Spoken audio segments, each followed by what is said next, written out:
By the end of his NFL career, Derrick Henry will be the NFL's all-time leading rusher.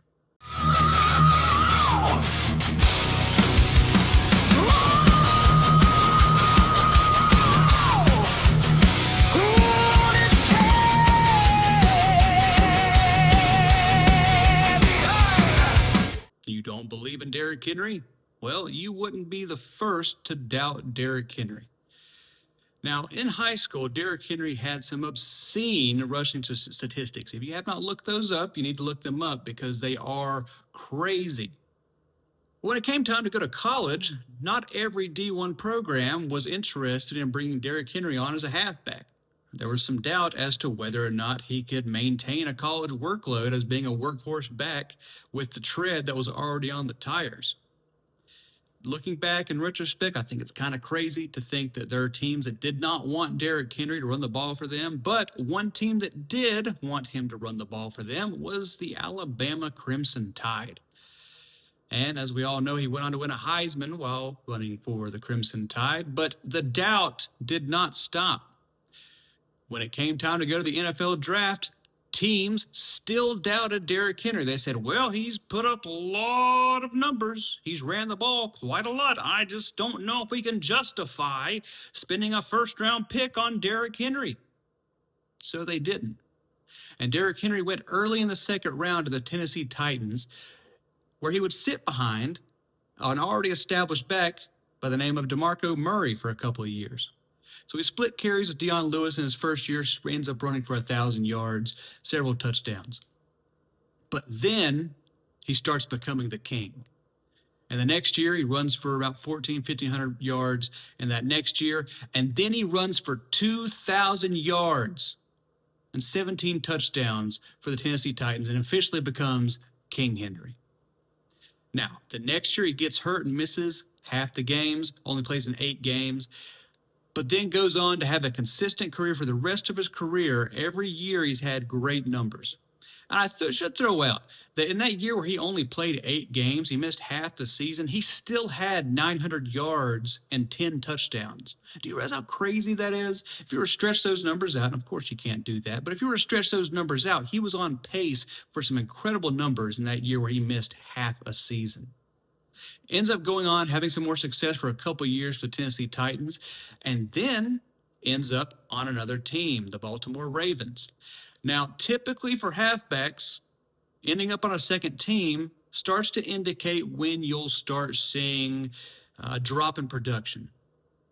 But that wasn't the case for Derrick Henry. What did he do in his first year as a Baltimore Raven? He ran for 1,900 yards and 16 touchdowns. And then in the most recent year, when they had a lot of problems up front, the interior offensive line was a huge problem for the Ravens last year, and he still ran for just under 1,600 yards and 16 touchdowns. Now, that's enough Derrick Henry glazing. Let's go look at the numbers. So hit the tail of the tape for Derrick Henry and Emmitt Smith. Now, all of these numbers are from Pro Football Reference. If you got a problem with them, take it up with them, not me. I had to get the numbers from somewhere. But they have Derrick Henry at 6'2", 251 pounds. Always slimmed down in the last couple of years, so I'd say he's probably closer to 245 or 240 pounds. At the lightest, 235, but that doesn't matter all that much for the conversation. He's played 10 years so far, 153 games played in those 10 years. 122 games started, as I told you before. The first 2 years he sat behind DeMarco Murray, and then he split carries, and after that he took the majority of the starts for the rest of his career. In his 10-year career, he has 13,000 yards and 13,018 yards, and then 122 touchdowns.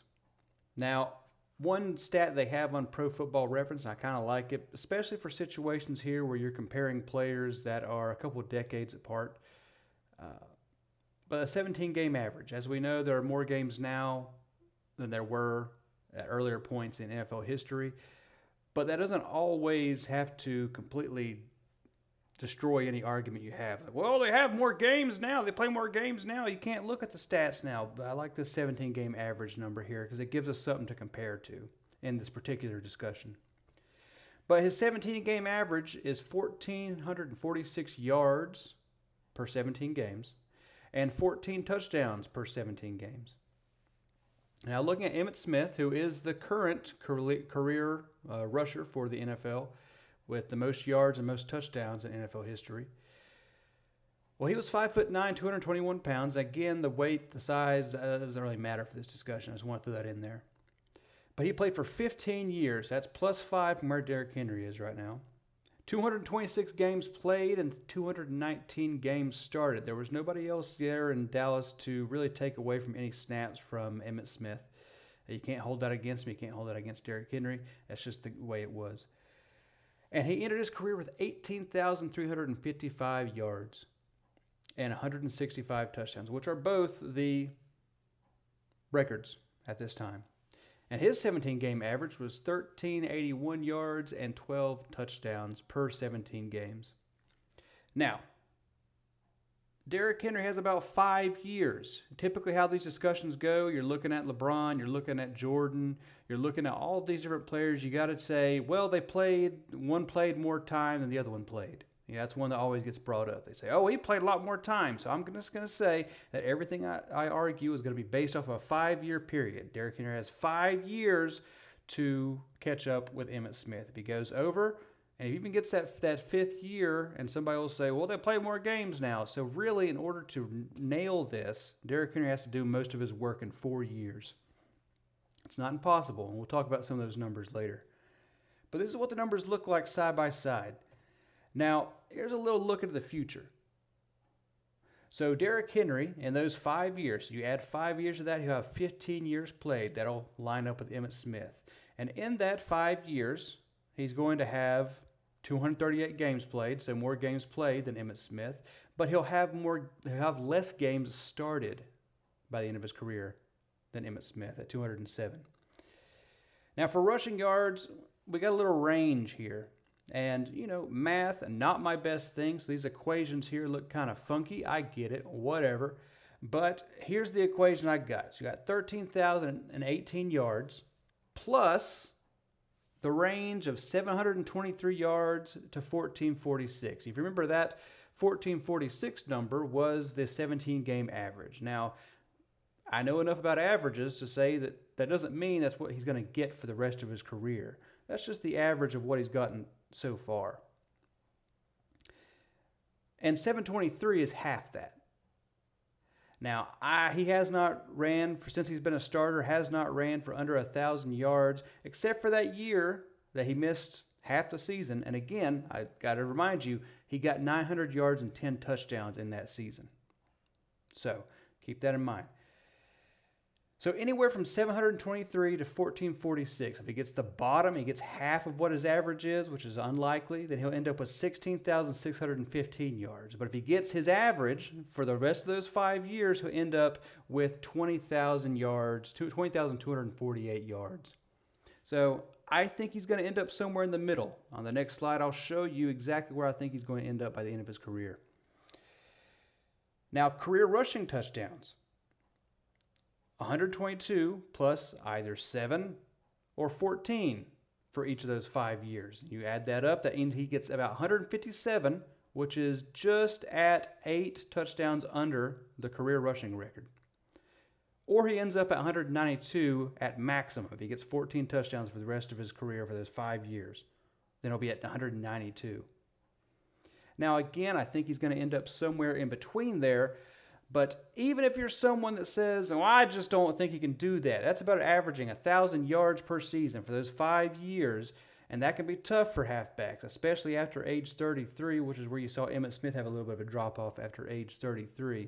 And there aren't too many players to compare that longevity to. You look at Frank Gore, some of his drop-off in the 49ers years, but he's still kicking out 500-yard seasons, potentially a little bit more than that at these different places he's going.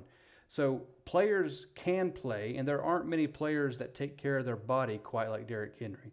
I think that Derrick Henry and LeBron James are some of the players that you see their routines, how they keep playing at a high level is not from sheer luck and genetics. It's from maintaining their body and taking care of their body. And you see it every year, Derrick Henry working out. And I think that really should be an indicator to a lot of young halfbacks of how you take care of your body. It's a lot of work, right? So to get 5 more years out of Derrick Henry, he may not even want to do that. I don't even know if Derrick Henry cares about these records. But I do think there's a certain part of me that says that every player at some point wanted to be the best player at that position. But I expect Derrick Henry to end up around, in those 5 extra years played, he will still end up 238 games played, 207 games started. That's not changing. But I think he could end around 1,800 yards, 1,800 to 600 yards. So 18,600 yards. Sorry, I don't know why I said that wrong. But 18,600 yards is where I see Derrick Henry ending up. And I could see him getting in the 19,000 range as time goes on. But I think the touchdowns are inevitable. You may think that the yard totalage to get past 18,335 yards, 355 yards is impossible. If you think that's impossible, it's whatever. I think the touchdowns are inevitable. Whether he gets the yardage or not, I think he's going to get the touchdown totals. So I have him getting at 18,600 yards and 175 touchdowns. I think that's very achievable. Now, you know how it goes. People say, oh, well, they play more games. If he can do this in 4 seasons, he would need to rack up, let's see, if you get like 1,500 yards for the next 4 seasons, that's right at 6,000. That pushes him to the 19,000 range in 4 seasons. If he can do that and retire after 4 more years and do this in less years played, less games played, and less games started than Emmitt Smith, and there will be absolutely no arguing against that Derrick Henry will be the GOAT. Now, if you like what I said, you disagree with it, you agree with it, either way, leave a comment in the comment section below so we can talk about it. If you like this video, want to see more videos like this, me breaking down NFL statistics, I love this stuff. I'm a junkie for this stuff. But if you want to see more of this, let me know in the comment section. Like, subscribe, do all those great things so I can know that you want me to keep doing this. Well, that's all I got. So, Honest Kabe out. Hit my outro. Like a